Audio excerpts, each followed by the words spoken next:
So good morning, everyone. It's an honor and privilege to be here.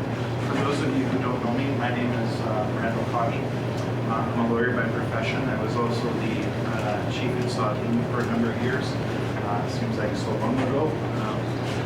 Chief Anaglass here, he can attest to what I'm saying. I feel much. Certainly feel much later. I just want to first start by acknowledging the Creator for giving us this day, the elders, our youth, and those members of our community that are here today, and just say Chief Wedge for that. Say Chief Wedge for the prayer this morning, and the sacred objects that are here as well. I first want to, before I begin, I want to acknowledge the planners, the environmental staff. April Thompson, I don't know if she's here. You see her. But April Thompson and the Sun Environment Office staff and leadership for putting this wonderful conference together. I think this is long overdue. In 2013, when we secured our commitment for consent on the Deep Geological Repository, we talked about putting together a conference such as this to start using it as a tool for indigenous communities to pick that tool up and start utilizing it in a very effective way, and hopefully share with each other and learn. So what an exciting time to be here. And it really does feel like we're at an interesting point in our history in this country where you're seeing more and more indigenous communities being vocal and making their stands and ensuring that their voices are heard and that their rights and interests are being respected, and that as our speaker said this morning, paving that way for those future generations to come. So I'd like to acknowledge everyone who helped plan and put this together. So a round of applause. So my talk this morning, I did have a PowerPoint, and I'm kind of glad I'm going to put it up because this is there, and I'm going to pace a lot because I usually have to have a podium to keep me centered. So if I walk around a lot, that's just what I do.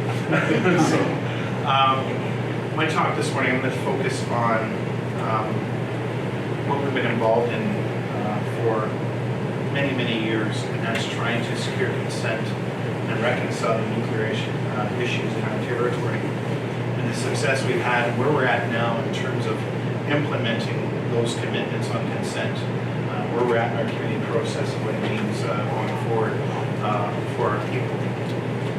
But I first want to talk about a principle upon which our nation, Saugeen Nation, Saugeen and Nawash have historically worked. I want to start first and foremost with their treaty relationship because it's important to have context. And I think in the next week and a half we're going to have Treaty Recognition Week. And someone asked me a very, very important question to be speaking. Someone asked me, can you answer or help us answer the question why treaties are important? Oh, that's a good question. You never really have to think about it in that context, but I think it's important to understand and have that context. So we talk about treaties. We talk about that first relationship with the Crown. And you may ask why that is important. Our people were one of the 26 nations that gathered in 1794 at the Treaty of Niagara. And it was there that that first articulation of the relationship was given. And it was to be a relationship that was predicated on mutual respect, the understanding that neither nation would interfere with the path of the other,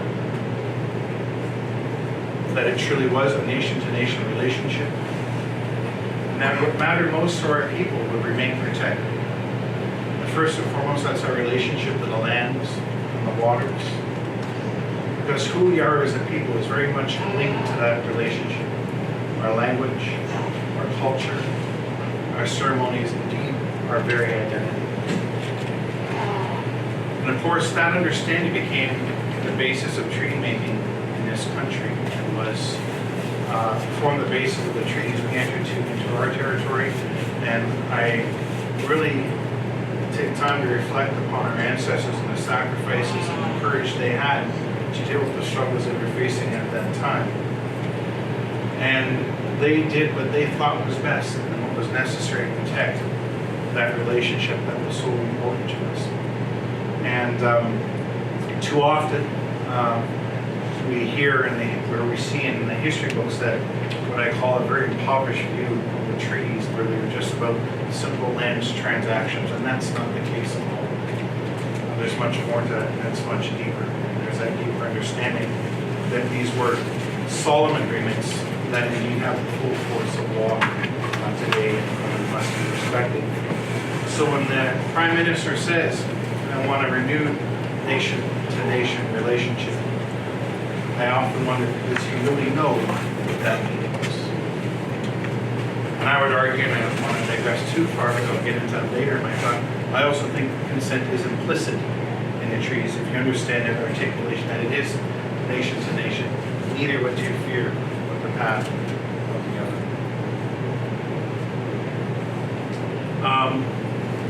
When we do our work, when we've done our work historically, we always first and foremost focus on the protection of that relationship, protecting our rights, our interests, and our way of life. That's front and center in everything we do and the work we take on.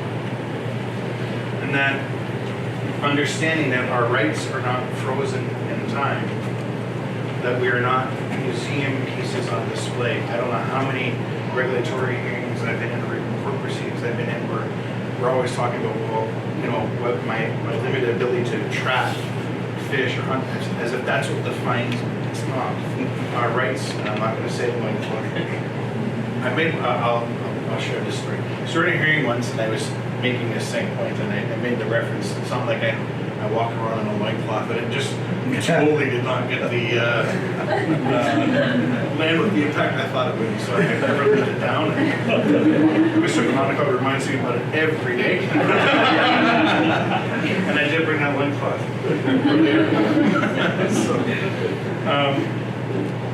But that our rights are not frozen in time. That they are allowed to evolve and take on a natural expression as we see fit in terms of that relationship to our lands and our waters. That's very important to understand. And I want to borrow from my good friend here, Chief Ralph Acquazzi. He would say, we should not be beggars in our own land. So that if there are things that are taking place in our territory, there's opportunities that we can benefit in a meaningful way, and that our concerns are being addressed and our rights are being protected, then yes, we should benefit in a real and meaningful way. Anything less than that is taking. And those days are done. So I want to talk about our history with respect to nuclear in our territory. For those of you who don't know, we have the largest operating facility in the world. It's co-located with one of the largest waste management facilities in the heart of our territory. I wish I could say our people were part of those decisions to bring that here, but we were not. Those decisions were made largely absent of our people. When the site was first put there in the 60s, Douglas Point, and successive decisions thereafter to site the waste for all of OPG's operating facilities in Ontario, and the expansion of that operating facility to what it is today. We were never part of those decisions. We have not benefited in the same way that others. When I look at towns like Saugeen Shore, Southampton, Raleigh, and Kincardine, some of us remember what those towns used to look like. You look at them today, their entire economy is indeed geared towards that facility and how they have thrived as communities. Meanwhile, we still struggle. A lot of our people are still functioning at the margins in our communities. To think that we do live in one of the more wealthy regions in the country, and yet we don't have those same benefits coming to the community. But more importantly, what that exclusion has left us with is a long list of concerns and fears about those facilities' interaction in our territory. Interactions with the water, interactions with the environment, interactions with our health, interactions with how we perceive our relationship to the territory. And those are real fears, and those are legitimate concerns. They need to be addressed. Yes, some may be uninformed, but they are real and legitimate nonetheless.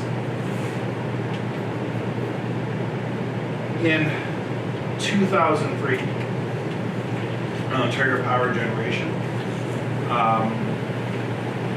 brought forward a plan to construct a deep geological repository for low and intermediate level waste.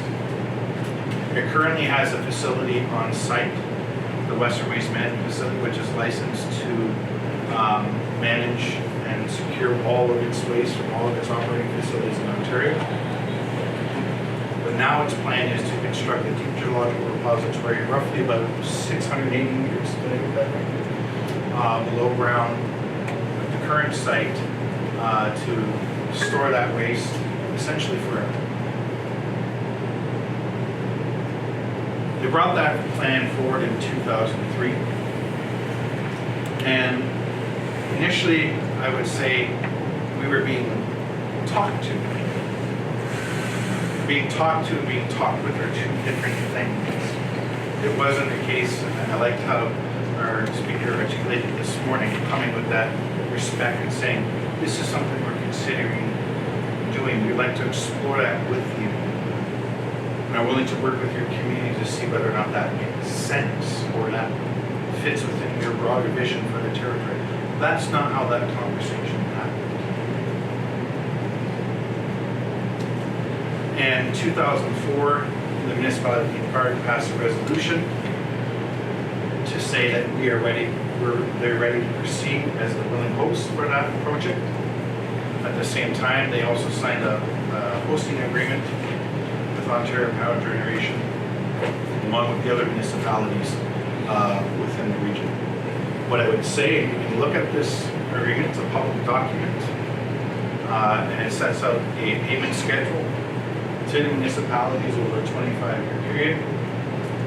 But what's very clear, the condition of those payments is the municipalities' continued and undivided support for that project.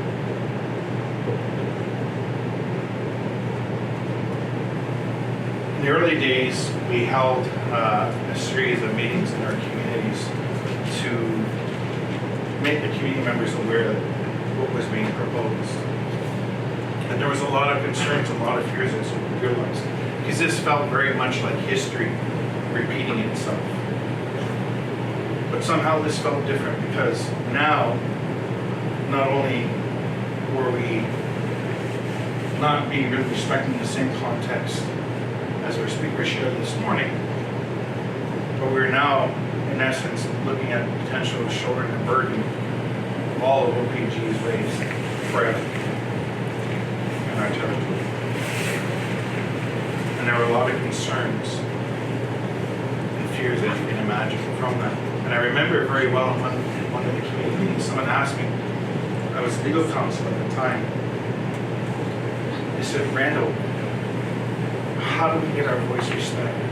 If we had to stop, or we had to make sure our voice was heard, how do we really effectively do that? And that's a good question. And they said, well, consent. The problem is, at that time, we had no cases on the books speaking to consent. We had not yet had the benefit of the duty consultant and accommodate cases from HIDA and TACU. At that time, we were working those through the system. We were counsel and TACU and interveners and HIDA. But we weren't there yet. But that message from the community and from the leadership never wavered. Even to this day, the messages remain the same. That project cannot proceed without the consent of our people. And we knew that was going to be a long, long struggle. We articulated that to both levels of government, different representatives of the Crown. We articulated to the industry, and they weren't having it. And the consistent message we heard was, we're not going to be in front of the law on this. Sorry, that's not where we're going. When the new consultant accommodate cases came out, the language shifted a bit. Yeah, we'll consult with you, and what are your concerns? Put them down. Then became very much what I would call the technical checkbox approach to the duty. We talked to Chief Kahgee about his ability to hunt and trap and fish. We heard those concerns, and that was that. But that message never wavered. Thank you very much. The initial review, before I get too far ahead, what was proposed for this project was by way of comprehensive study. And anyone who's familiar with environmental assessment in this country, that really is very much, I don't want to oversimplify, we don't have a lot of time to explain, but for a lack of better, it's very much a desktop exercise. And your ability to really influence that process or have public participation is very limited in scope. And in some cases is very much done behind closed doors. And that was the initial approach being taken for this project. In 2005 or 2006, I believe, the commission held hearings in Kincardine to speak to that very issue. Son was one of the interveners, and he said clearly that if this project is going to be reviewed, it has to be reviewed at the highest possible standard. Because our people are going to have confidence in that process. It's going to have to be robust enough to take into consideration the concerns we're going to bring forward. They're going to be very unique. These are going to be concerns that aren't going to fit within your technical check boxes. Because to us, this is a forever project. This is not something that's merely a 80-100-year process. This is for us. This is forever. And we want to ensure that this is reviewed at the highest possible standard. And not only that, we have the ability to help shape that process. The commission ultimately agreed that this process, the project had to be reviewed by way of a joint review panel. And Son did play a role very early on in trying to help shape that process.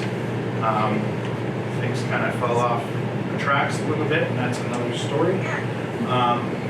But at least it was going to be reviewed, for lack of better term, the highest possible standard we have in this country.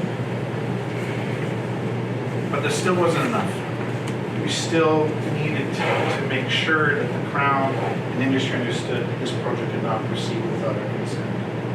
And that any review of that project had to be done independently. So we pushed for that in a protocol agreement with Ontario Power Generation.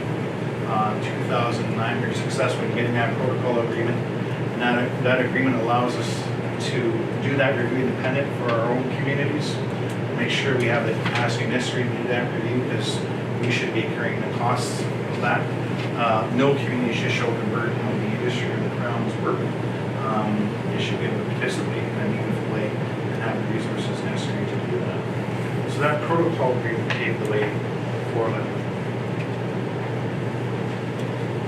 In 2011, 2012, it looked like we weren't going to have success in securing that agreement. We've seen a lot of different faces change within OPG. And we knew that we were going to start having to prepare our communities for what in essence was full opposition, which is really unfortunate. And the reason I say that is because this project wasn't like it was the only project in the territory. The guest speaker this morning spoke to those historical impacts, those wrongs, those things that are in the past. Those very much have to be addressed. They can't be forgotten. The slate can't be wiped clean. Those issues have to be addressed. You can't compound it by adding something new to the equation. And what we did share with the community was abundantly clear. Irrespective of what the position was going to be in the DGR, we have a nuclear waste management problem in our territory. There's no hiding it. It's a fact. We have more than 83,000 cubic meters of low and intermediate level waste at the site now, along with approximately close to half of Canada's high level waste or spent fuel. And that represents all the waste that that site has produced historically since the 60s. So when talks were breaking down, something else happened. Another organization, they weren't new, the Nuclear Waste Management Organization, who has a mandate to site a project and develop a project for Canada's high-level waste, came forward, and essentially what had happened overnight, all the municipalities in their territory raised their hands and said, we want to be considered as hosts for the high-level waste as well. So this really changed everything and just put that much more pressure and really kind of solidified the fears that the community and the leadership and indeed some of our advisors had for a long time, was that the industry's always wanted to bring it there. And it started to feel like that. It started to become more real. And we did not have these commitments in place. And I have to tell you, stating to the Crown and stating to industry, don't park us on the sidelines. Let us be part of the conversation and shaping these solutions for our people and for our territory.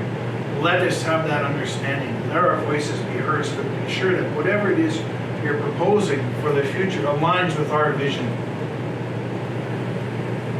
And we said to industry, we said to the Crown, everyone else has the luxury of leaving. If something went south in a hurry, everyone else can pick up and leave. But what does that mean for our people? If you understand that deep connection and our place to this territory. And so it felt very much like a missed opportunity. And I have to tell you, it was a little bit heartbreaking. But we knew we had to start preparing our community for what full opposition looked like, in terms of the legal strategy, in terms of mobilizing our people on the ground, the political strategies that we implemented to make sure that process was going to be successful, with no guarantees. Then a little bit of magic happened. We had a meeting, a last minute meeting with the president of OPG, and long story short, he acknowledged that they had to do better, and that he was committed to seeing that through. And he asked, what is it you're seeking? And we made it clear. We said we want a commitment that this project cannot proceed without the support of our communities. We want a commitment that you're going to work with us to resolve all those long-standing, what we call legacy issues, those historical and ongoing impacts from those facilities in our territory. You're going to commit to work on those with us. He said, I'm going to need a bit of time to do that. He went away. In actuality, he went to the province, the cabinet, to the ministers, and I got this problem. And Ontario said, well, you better give what they're asking. And finally, in the spring of 2013, that commitment came with the full endorsement of Ontario that that project would not proceed without the consent of the communities. And it was pretty significant. And this was only a couple months prior to the hearings. So we had to change our game of, okay, what are we going to do at the hearings now? So the hearings became about making sure we brought the message clear to the panel about SON's interests, our concerns with the project, what it meant in terms of our identity to the territory, and making sure that they understood that that commitment was worth it. I wish I could say they got it right. That's another conversation. But there's also another part to this that was a bit problematic. We had that acknowledgement from the industry. We had that support. It was backed by Ontario. We still had work to do with Canada. How can we make that commitment reflected as a condition in some way so that you have it reflected by the Crown as what it should be, an accommodation? It would seem impossible that a proponent and Indigenous community can spend many, many years working towards that understanding, and at the end of the day, the federal Crown would not recognize that. Because it is, it's an accommodation.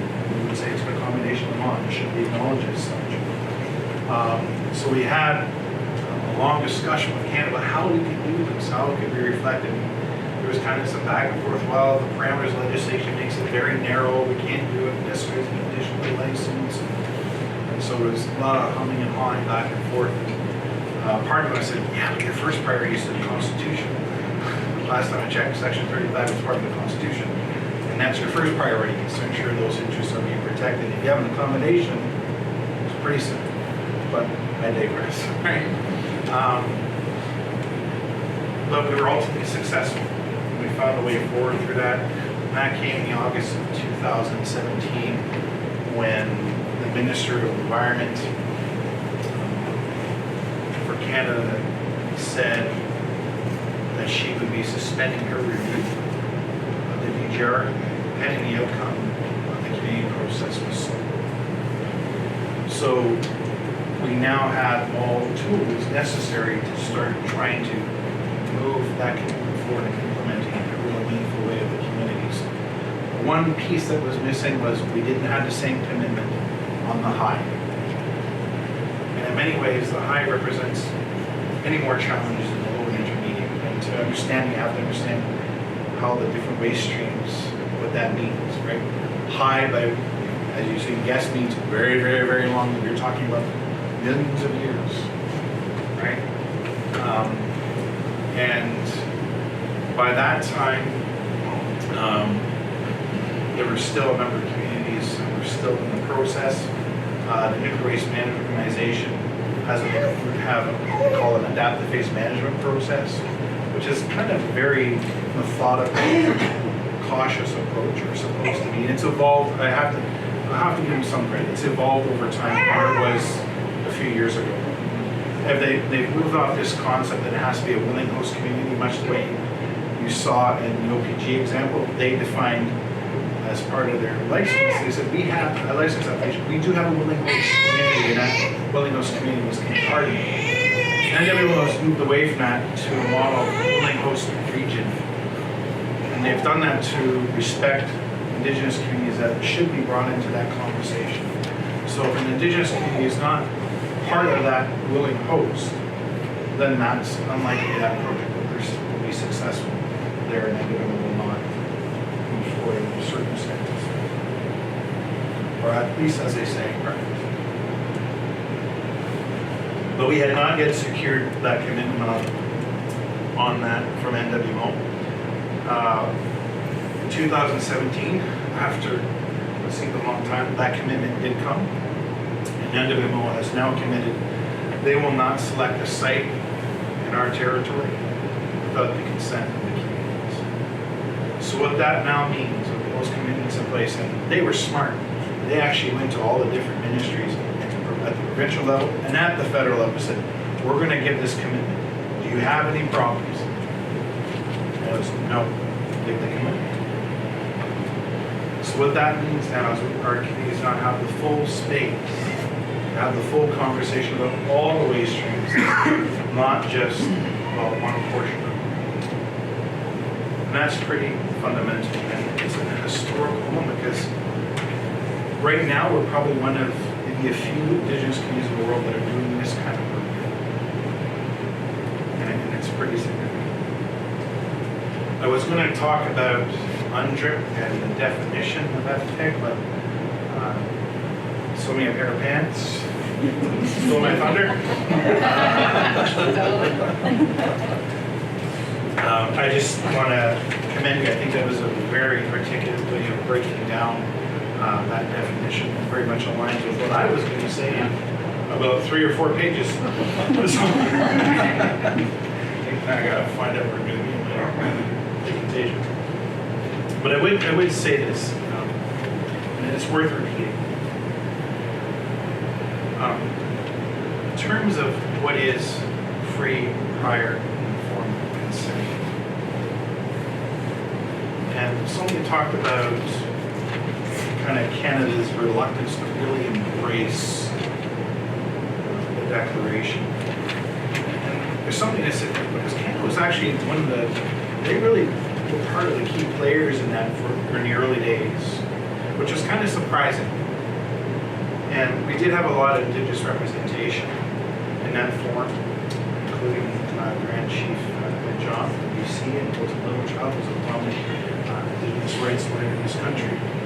They were our, at one time, Grand Chief John was doing repertoire for Indigenous people in Canada at the forum. And it was kind of, I wasn't surprised, given the Harper government's stance on Indigenous issues. But to say that it was merely an aspirational document, and that didn't stink so much as them saying, by the way, we already recognize Aboriginal rights, we have a constitution, it's in the constitution, and anything to do with UNDRIP will be looked at through that lens, which I will say is deeply problematic, and that's a completely other conversation, but it is, I will tell you, from not only an Indigenous perspective, but a legal perspective, deeply problematic. But I like how, in particular, Grand Chief John framed it.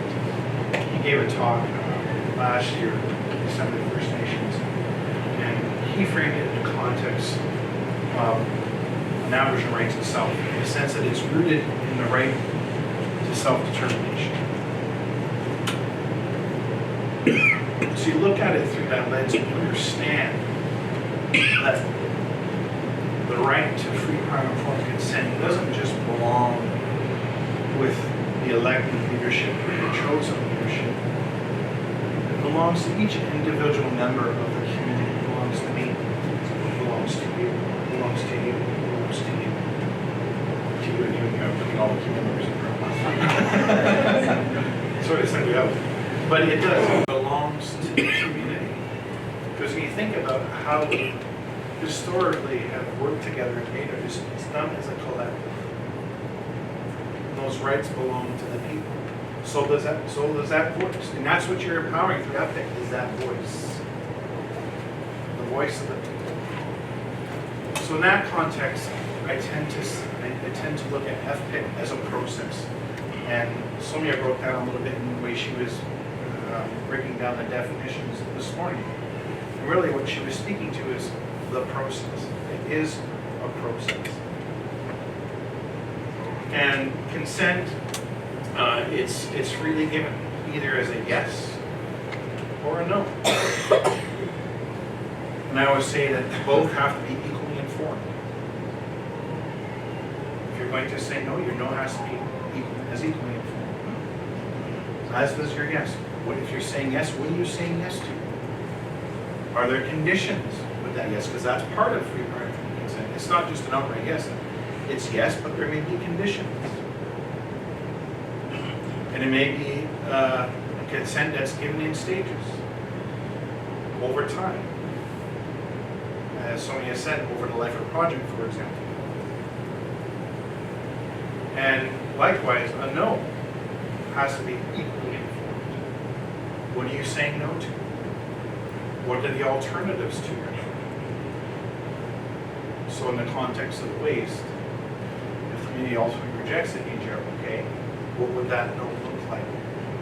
How is that informed? And what are the alternatives to that project? What are we going to do to address the problem?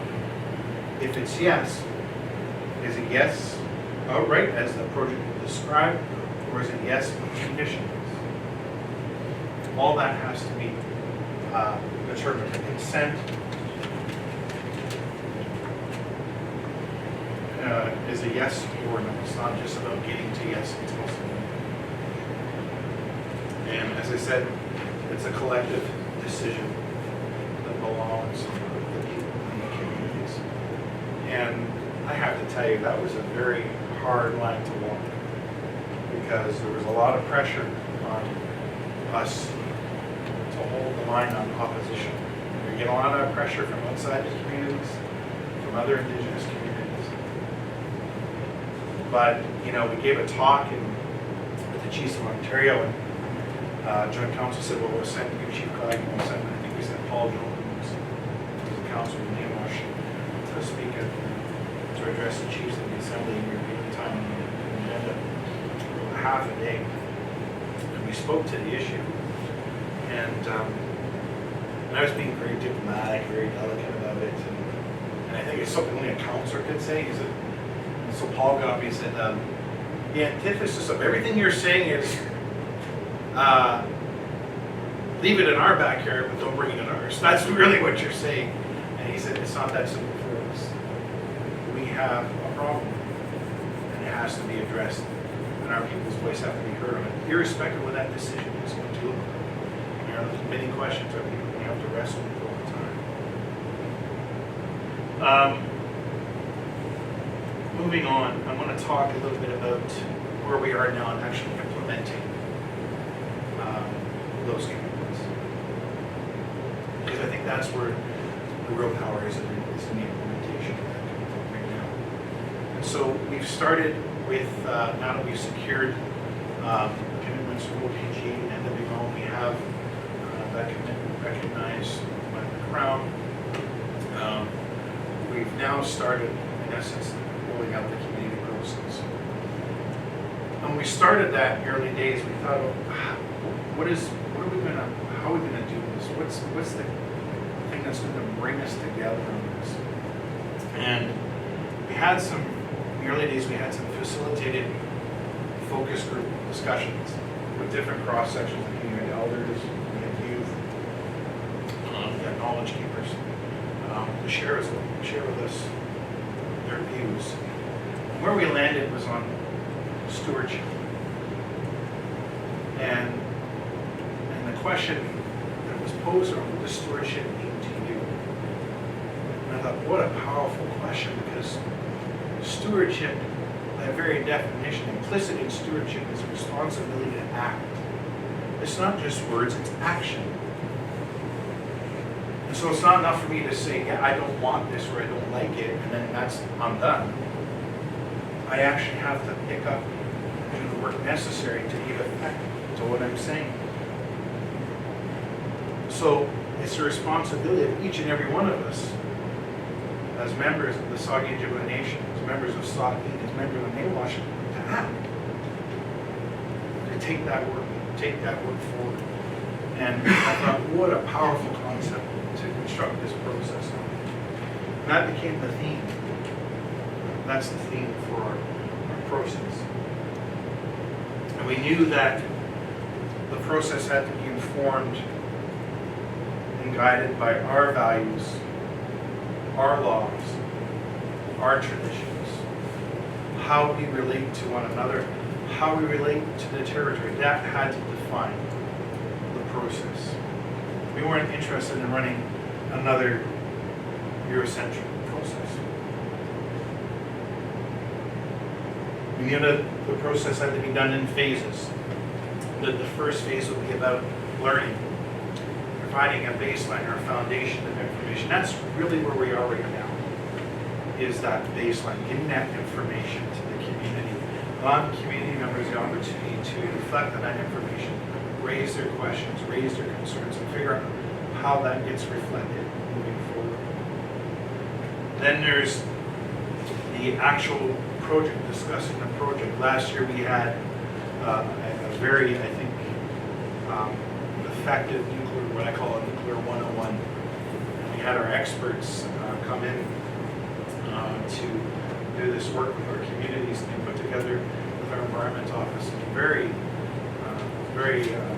powerful tools to provide a baseline information to the communities. And the sessions were fairly well attended. We always want to see more, but they were fairly well attended. And I think there was a lot of good questions and some good participation. And one of that, there seemed to be a consistent message coming up, consistent questions that would go directly to the project. And that seemed to indicate probably ready now for the industry to come in and tell its story, because our experts, our advisors, our leadership shouldn't be answering questions about the project because it's not their project. So that's where we're transitioning into that project phase where we're now looking to the industry and say, okay, now we have to set the stage for you to come in and tell your story and answer those questions that you have, and maybe it takes some lumps along the way. That's just part of it. And I don't think OPG is naive. They know that after all those years, they'll probably take one or two. But I think they are legitimately geared up for a conversation. But that's where we're at. We're very much at that stage where we have to start talking about the project itself. Then there's a third phase, what I'll call the reflection. That's reflecting on that knowledge, reflecting on the project, and thinking about what that really means to our place in the territory, whether that aligns with our vision for the territory, and what needs to happen if it doesn't. What are the alternatives to that? Then there's the actual decision. And the decision itself is very much a process. And we want to start that work now with the community and get the community's input about what that decision-making process should look like. We've heard it in the sessions thus far. How are we going to decide this? Is it going to be a vote? Is there going to be a referendum? What we do know is that decision-making process has to be reflecting, as I said, our values and our ways. And framing what it is we're going to be deciding is very much part of the conversation too. I think just a straight yes or no question will not suffice. I think it's going to be much more than that. But we have to have that discussion now about how do we want to frame that actual decision-making process. So that's the work we want to start now.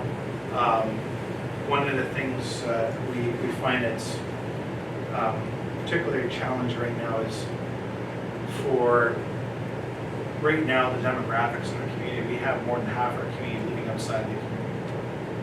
And that demographic is actually growing. It's not changing. We're getting more and more people living outside the community as opposed to living in the community. So one of the challenges we have now is how do we reach everyone, right?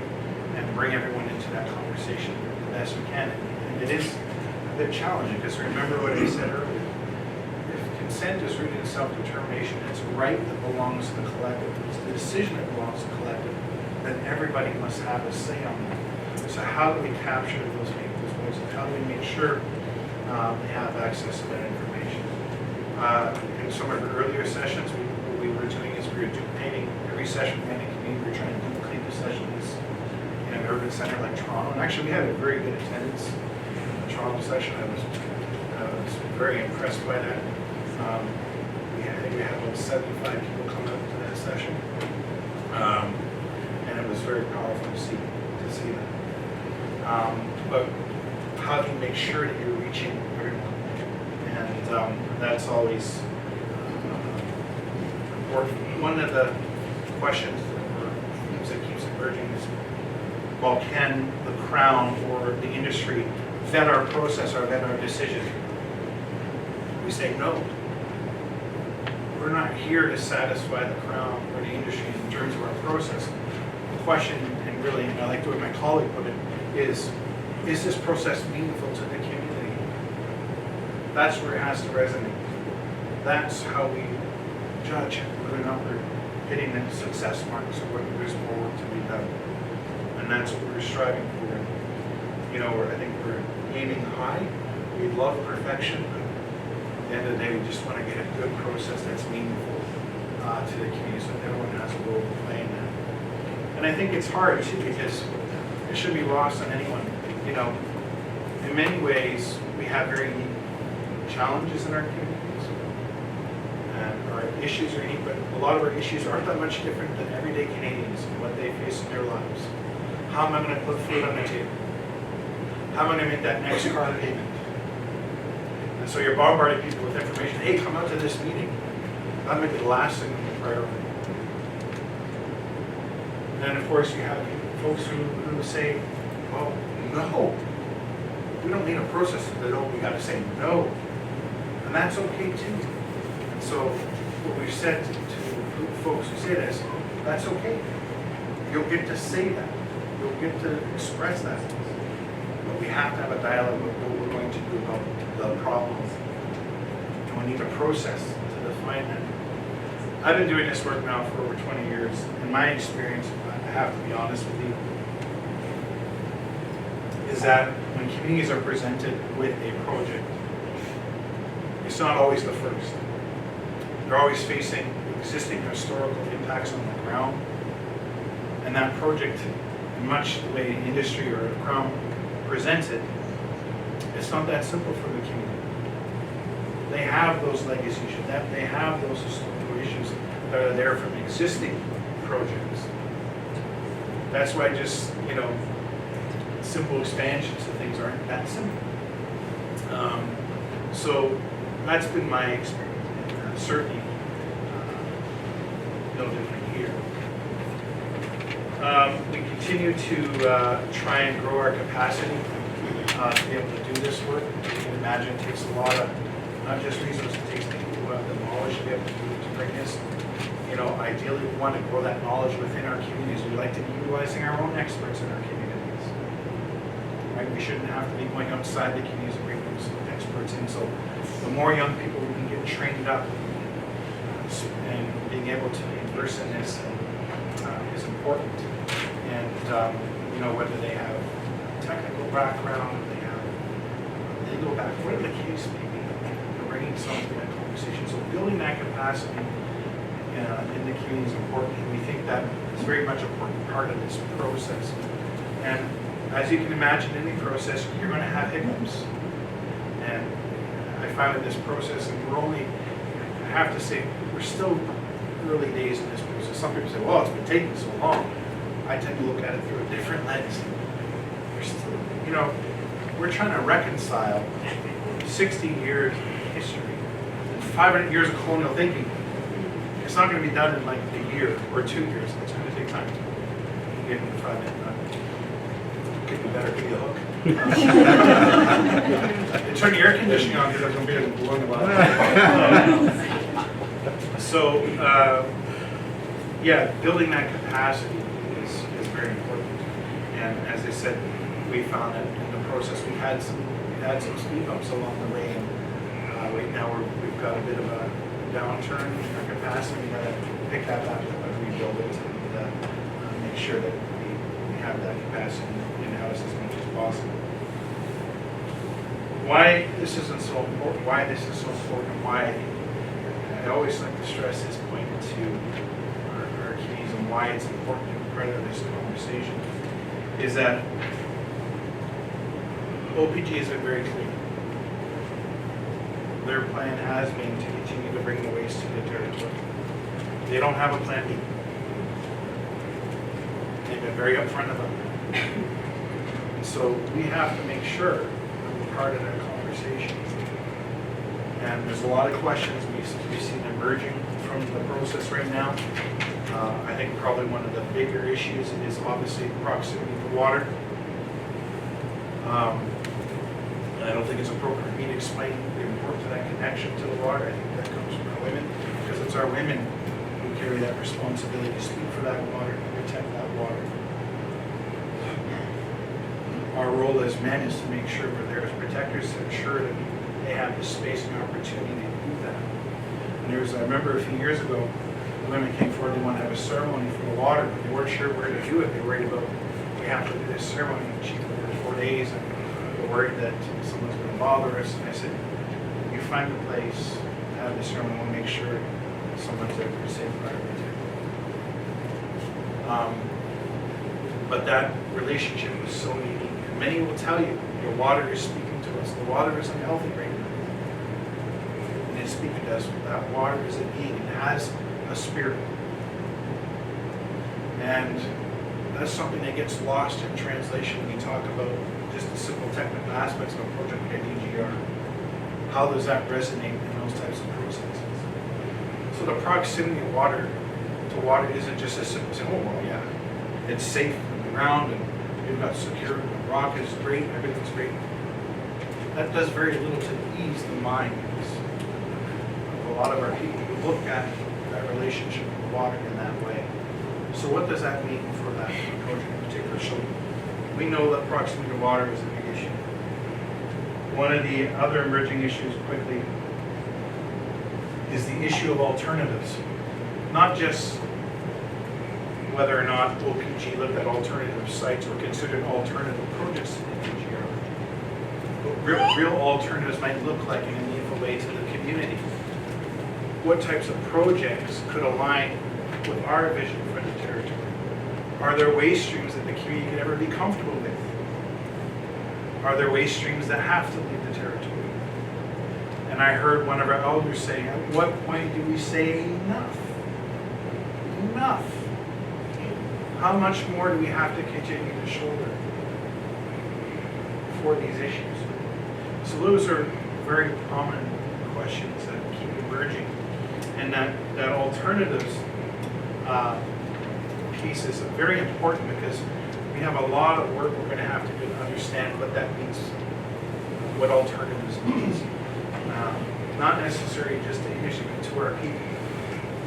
And we're going to have to do a lot of work internally, but also a lot of work with the industry to help them understand what that looks like and what that may look like. We've talked about the high-level waste. We've secured that commitment. One of our challenges now is to try and figure out how we bring that commitment into our process. We told them that we have no interest in running two parallel processes. We feel that we have a good process now. We don't want to confuse the community by introducing another process. So we've told them we want to find a way to bring that commitment and implement it through the process we have already. So we're working on how we can do that. We're not quite sure. We'll probably be working with the various working groups we have in place. We do have various working groups to help us with that. And we're working on that right now. Real quickly, legacy issues. That's very much a part of the reconciliation. This is not, those commitments were never just about the DGR. In many ways, those historical and ongoing impacts that are more concerning, and we need to have a voice in shaping resolutions for. And that commitment, in many ways, is the most important. And so we've shared kind of a preliminary list of legacy issues with OPG. This has been informed by our engagement with the community over many, many years. Some of those long lists of concerns and fears we've heard from the beginning over many years. They're not shaken by that list. They've seen it. They said we've accepted that list. But we also said that's not an exhaustive list, and that priority, how those issues are resolved and how they're determined, that's set by the community. That's driven first and foremost by the community, because that's who we have to satisfy. It's their concerns that have to be addressed going forward.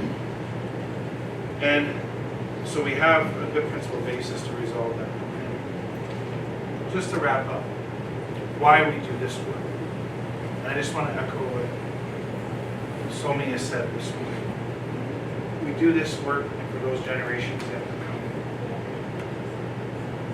When you think of our ancestors and the sacrifices they made in the treaty process, they couldn't have known that the Crown was going to implement and do what it did to undermine those treaties, implement the Indian Act, marginalize us in our own territory, remove us from the land, try and strip us of our culture through residential schools. Our ancestors could not have foreseen it. But those treaties are important because it set the foundation for that relationship. And we have to remind everyone the importance of that. And the work we do is for those generations yet to come. At the end of the day, this process and the decisions flowing from that process, it's not going to be me that will be part of implementing it. It'll be those generations yet to come.